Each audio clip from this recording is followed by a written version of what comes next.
Today marks Black Women's Equal Pay Day. Nationwide, Black women working full-time year-round earn just 67 cents for every dollar earned by a white, non-Hispanic man. Now, joining me this morning to talk about systemic inequities that are impacting Black women in the workplace is Chelsea Williams, financial advisor for Northwestern Mutual. Chelsea, thank you for joining us this morning. Thank you. Okay, so Chelsea, let's talk about some of the factors behind this pay gap for Black women specifically. Yes, so I would definitely say that there's a lot of different factors. Can't really speak on all of them, but some things that we can do in order to bridge that gap is making sure that women know when they're getting that position in those jobs to negotiate their pay.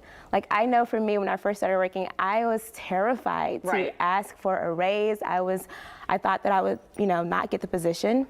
And so because of that fear, I didn't ask.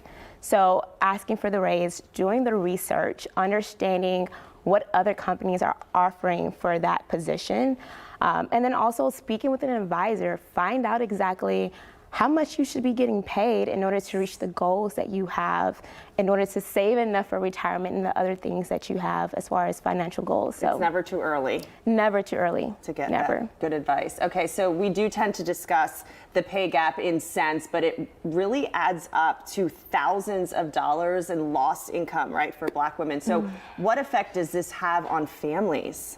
Yes, so as you said before, for every dollar that a male probably earns, a Black woman is earning about 67 cents, right? So that's like a 33% gap.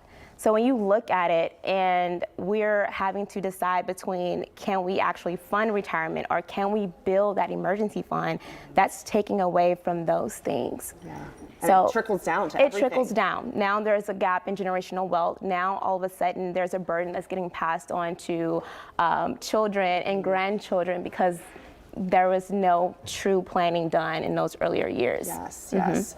This generation can work to kind of break that cycle, right? Absolutely. I feel like the younger generation is more savvy in a lot of ways, so maybe they can begin to break that cycle and help mom and dad be like, look, this is what we can do. Yes, absolutely. I definitely say in order to break that cycle, it's going to take a lot of education.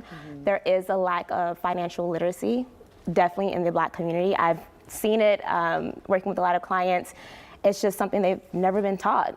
Learning about a 401k when you first start working, it's too late to learn about those things. So definitely you want to make sure that we're getting educated.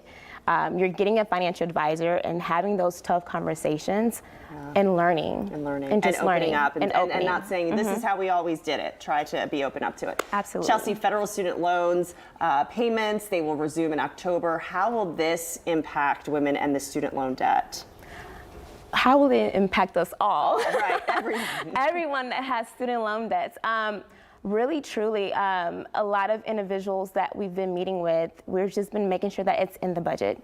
Like, do not let this catch you off guard. We know it's coming up in October, so prepare, put it in the budget, and have a plan and use those resources that are out there to help strategize how we're going to get that payment down. And it always comes down to just maybe the first step and how do I even begin, right? Right. Yeah. Right. And you're here for that. So if folks want to contact you, is there a website or an email they can email you? Yes, actually, they can email me at Chelsea, that's CHELSEA.Williams@nm.com. So definitely email me. I'll be happy to help and looking forward to it. I love it. All right, Chelsea, thank you so much for joining us. Thank you. And all this great advice. And